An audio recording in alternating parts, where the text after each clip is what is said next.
பைஜூஸ் கல்விக்கு முதலிடம், karate, silambam, robotics, அடுத்ததாக ஆர்டிபிஷியல் இன்டெலிஜென்ஸும் நமது பள்ளியில் வரப்போகிறது என்பது ஒரு குறிப்பான சந்தோஷமான விஷயமாக நான் பார்க்கிறேன். அத்தனை பேருக்கும் சிறப்பான பாராட்டுக்கள்.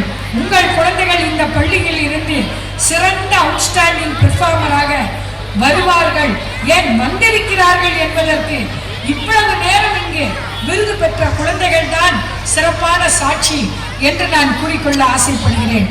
அதைவிட முக்கியமான ஒரு நல்ல செய்தி பெற்றோர்களுக்கு என்னவென்று கேட்டால், ஐஐடி கோச்சிங் இந்த பள்ளியில் துவங்க போகிறோம் என்பது ஒரு குறிப்பான நற்செய்தியாக நான் இங்கு கூறிக்கொள்ள ஆசைப்படுகிறேன். அத்துடன் மட்டுமல்லாது மகாகவி பாரதி சொன்னார், ஆத்திசூடி, ஔவையார் ஆத்திசூடி நமக்கெல்லாம் தெரியும். அறம் செய்ய விரும்பு ஆறுவது சினம், இயல்வது கரவேல், ஈவது விளக்கேல்னு. ஆனா பாரதியார் என்ன சொன்னார், அறம் செய்ய விரும்பு ஆறுவது சினம்னா நம்ம குழந்தைகளுக்கு லேசின புரியாது. இன்னைக்கு இருக்கிற ஏஐ குழந்தைகளுக்கு எளிமையான நான் சொல்லித்தரேன் ஆத்திச்சூடின்னு புதிய ஆத்திச்சூடி சொன்னார். அச்சம் தவிர, ஆண்மை தவறேன், இழைத்தல் இகழ்ச்சி, ஈகை திறன், உடலினை உறுதி செய், ஊன்மிக விரும்பு, இப்படி பல பல சொன்னார். அதுல குறிப்பா நம்ம பள்ளி அச்சம் தவிர இதை சிறப்பாக நடைபிடித்துக் கொண்டிருக்கிறார்கள். எப்படி என்று கேட்டால், கராத்தேயும் சிலம்பமும் தற்காப்பு கருவிகள். அந்த தற்காப்பு இருந்தால் அச்சத்தை மக்கள் வைத்திருக்கவே மாட்டார்கள்.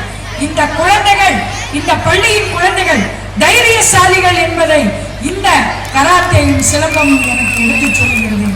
அடுத்தது, இந்த உடலினை உறுதி செய்தார் மகாகவி. ஸ்போர்ட்ஸ் ஆக்டிவிட்டியில எந்தெந்த ஆக்டிவிட்டியில எல்லாம் இந்த பள்ளி மக்கள் பரிசு வாங்கினார்கள் ஆண்டறிக்கையில சொன்னாங்க. அப்படி ஒரு சந்தோஷம் எனக்கு. ஏன்னா வெறும் நாம பள்ளி கல்விகள் மட்டும் படித்தால் போராது. நமது உடல் ஆரோக்கியமாக இருக்கணும்னால் விளையாட்டு விளையாட்டு விளையாட்டு. ஓடி விளையாடு பாப்பா, நீ ஓய்ந்திருக்கலாகாது பாப்பா. கூடி விளையாடு பாப்பா, ஒரு குழந்தையை வெய்யாரை பாப்பான்னு. காலை எழுந்தவுடன் படிப்பு, பின்பு கனிவு கொடுக்கும் நல்ல பாட்டு. மாலை முழுதும் விளையாட்டினர். அதுக்கு ஏற்ற மாதிரியாக நல்ல ஒரு பிளே கிரவுண்ட் இந்த முன்னாடி இந்த பள்ளிக்கூடத்தில் இருக்கு என்பதே ஒரு மிகப்பெரிய ஒரு விஷயமாக நான் பார்க்கிறேன். ஆக சேரன், சோழன், பாண்டியன், பல்லவன் என்று அந்த குழுக்களுக்கு அருமையாக தமிழ் மன்னர்களின் பெயரை சூட்டி இந்த விளையாட்டு குழு சிறப்பாக விளங்கி வருகிறது என்றால், ஏவியல் பள்ளியின் எதிர்காலம் என் கண் முன்னே மிகச் சிறப்பான ஒரு உயரத்தை தொடும். அந்த அளவிற்கு பள்ளி இந்த மாணாக்கர்களை வைத்து அச்சீவ் பண்ண போகிறது என்பது எந்தவித சந்தேகமும் இல்லை. ஒற்றுமை வலிமையாம் என்றார்கள். இங்கிருக்கும் ஆசிரியர் பெருமக்கள் அத்துணை பேரையும் நமது தாளாளர் அவர்களும், செக்ரட்டரி அவர்களும், முதல்வர் அவர்களும், அவர்களது சகோதர சகோதரிகளும் அத்துணை பேரையும் ஒற்றுமையாக செயல்படுத்தி இந்த பள்ளியை முன்னிறுத்தி இருக்கிறார்கள் என்றால், மகாகவியின் ஆத்திச்சூடி ஒற்றுமை வலிமையாம் என்பது இங்கு நிரூபணமாகிறது. அதனால் தான் இந்த பள்ளியின் தரம் மேலோங்கிக் கொண்டே இருக்கிறது. அத்துடன் இந்த எல்லா பழக்க வழக்கங்களும் இருந்தால் ஔடதம் குறைந்தார் மகாகவி. ஔடதம்னா என்னது? மருந்து. இப்படி ஒரு படிப்பு, விளையாட்டு, ஒற்றுமை எல்லாம் இருந்தால் கண்டிப்பாக மருந்து மாத்திரை சாப்பிட வேண்டிய அவசியமே இல்லை. இங்கு இருக்கும் குழந்தைகள் எல்லோரும் மிகச்சிறந்த நல்ல குழந்தைகளாக நாளை வருவார்கள். சயின்ஸ் எக்ஸிபிஷனில் பங்கு கொண்ட குழந்தைகள், செஸ் விளையாட்டில் வீராங்கனைகளான குழந்தைகள், கல்வி கேள்விகளில் 561 மார்க் எடுத்த குழந்தைகள் முதற்கொண்டு நமது பள்ளியின் மிக அருமையான குழந்தைகள் என்று பரிசு கொடுத்த அத்தனை குழந்தைகளும் இந்த பள்ளியின் தரத்தை நிறைவேற்றி இருக்கிறார்கள்.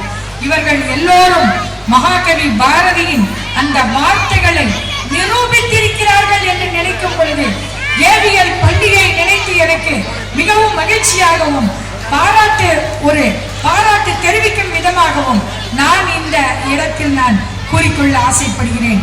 எல்லாம் வல்ல இறைவனும் எம் பாரதியும் இந்த நிர்வாகத்தினருக்கும் ஆசிரியர் பெருமக்களுக்கும் என்னுடன் அமர்ந்திருக்கும் இந்த சிறப்பு விருந்தினர்களுக்கும் பெற்றோர்களாகிய உங்களுக்கும் தாத்தா பாட்டிகளுக்கும் இந்த பள்ளியின் குழந்தைகளுக்கும் அத்துணை ஊழியர்களுக்கும் சிறப்பான ஒரு தெரிந்த ஞானம் நிறைந்த ஒரு செல்வம் நல்ல ஆரோக்கியம் எல்லாவற்றையும் அருள வேண்டும் என்று கேட்டுக்கொண்டு இந்த நல்ல வாய்ப்பிற்கு எனக்கு வாய்ப்பு ஏற்படுத்தி கொடுத்த டாக்டர் விஜயபாபு அவர்களுக்கும்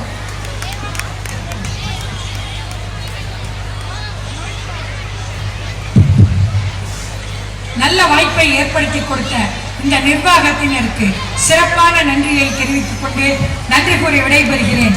வாழிய செந்தமிழ், வாழ்க தமிழர், வாழிய பாரத மணித்திரு நாடு, வந்தே மாதரம், ஜெயஹிந்த். Grateful thankful to ma'am. ரொம்ப நாள் கழிச்சு ஒரு நல்ல தமிழ் ஸ்பீச் கேட்டு மனசே நிம்மதியா அந்த மாதிரி இருந்தது. என்னதான் இங்கிலீஷ் மீடியமா இருந்தாலும் தமிழ் பேசுறதுனா நம்ம தமிழ்லயே இல்லைன்னு தெரிஞ்சது. ரொம்ப தேங்க்ஸ் மேம், நல்லா இருந்தது. ரொம்ப ரொம்ப தேங்க்ஸ் மேம்.